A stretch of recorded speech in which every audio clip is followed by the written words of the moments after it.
Many spherical lead shots of diameter 4 cm can be made out of a solid cube of lead whose edge measures 44 cm. बहुत ही easy question है बच्चों, ध्यान से check करिए.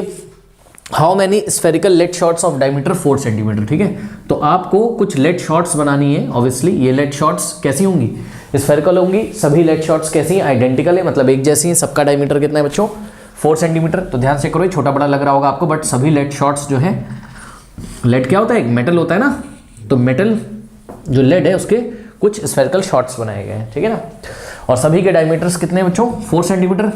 यानी कि अगर डायमीटर आपका ये पूरा 4 सेंटीमीटर है डायमीटर, तो रेडियस कितना हो जाएगा बताइए स्फेरिकल शॉट का. यस, रेडियस हो जाएगा आपका 4 डिवाइडेड बाय 2 यानी कि 2 सेंटीमीटर. 4 को 2 से डिवाइड कर दीजिए, हाफ कर दीजिए डायमीटर का. ठीक है, अब देखो बच्चों, ये जो लेड शॉट्स बनाए गए हैं, ये लेड शॉट्स हमें नहीं पता है कितने बनाए गए. तो लेट अस अज्यूम कि कितने लेड शॉट्स बनाए गए हैं ऐसे, n लेड शॉट्स. कितने, n लेड शॉट्स. करेक्ट. अच्छा, बनाए कैसे गए, can be made out of a solid cube of lead. ठीक है, ये बनाए गए, एक सॉलिड क्यूब है आपके पास लेड का बना हुआ.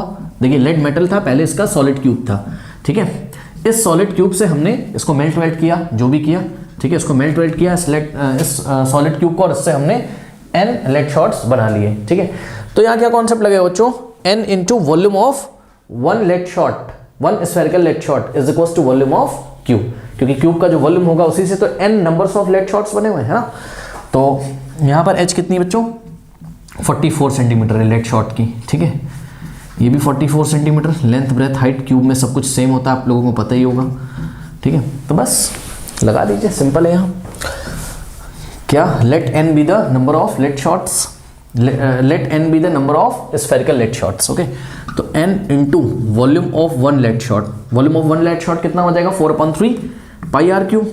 ठीक है, स्फेरिकल है ना, then into volume of one lead shot is equals to volume of cube. और वॉल्यूम ऑफ क्यूब क्या होगा बच्चों, side into side into side, यानी कि 44 इंटू 40, एज इंटू एज, यानी कि 44 का क्यूब, यानी कि 44 इंटू 44 इंटू 44. करेक्ट. अच्छा ध्यान दें, देखिए ये एच भी सेंटीमीटर में दिया हुआ था और ये रेडियस भी हमारा सेंटीमीटर में है, तो टेंशन नहीं, यूनिट का कोई टेंशन नहीं है. सिंपली बस यहाँ से n की वैल्यू निकाल लीजिए. ठीक है, तो चलिए निकालते हैं बच्चों, बहुत ईजी क्वेश्चन है. n इंटू 4/3 इंटू पाई का वैल्यू रखिए, कितना रखेंगे, 22/7 इंटू r का क्यूब. r कितना है, ध्यान से चेक करो जरा, लेड शॉट का रेडियस कितना है, 2. ठीक है, तो 2 का क्यूब कितना हो जाएगा, 8. यहाँ पे 2 का क्यूब जब आप करोगे तो ये 2 का क्यूब कितना हो जाएगा, 8. तो मैं डायरेक्ट यहाँ पर 8 लिख दे रहा हूँ. ठीक है ना, तो यहाँ पे देखिए 8 हमने लिख दिया, इज इक्वल्स टू 44 इंटू 44. बस अब यहाँ से n की वैल्यू निकाल लेते हैं. ठीक है, ओके, तो चलिए इसको बच्चों हम लोग फाइंड करते हैं.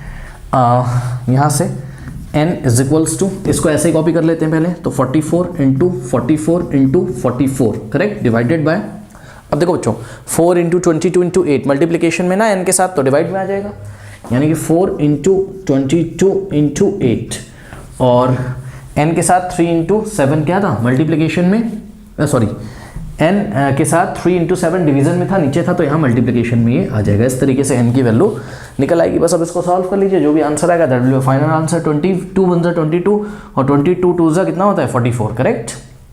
अब देखो यहाँ से हो जाएगा आपके पास 2 2 जा 4 और 2 1 जा 2 होता है. ठीक, उसके बाद 2 1 जा 2 और ये आएगा कितना, 2 2.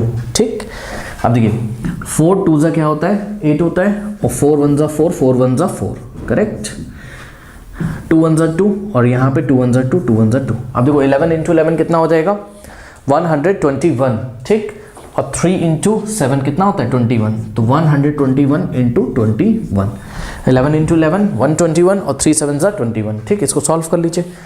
ठीक है, तो 121 को हम लोगों को 21 से मल्टीप्लाई करना है, तो 1 1 जा 1 1 2 जा 2 1 1 जा 1, और उसके बाद यहाँ से 2 1 जा 2 2 2 जा 4 2 1 जा 2. ठीक है, 1 2 + 2 4 और 4 + 1 5 और यहाँ पे 2. ठीक है, total number of lead shots कितने बन जाएंगे, 2 5 4 1. ठीक है, तो total number of lead shots भी 2 5 4 1. ओके, कर लीजिए.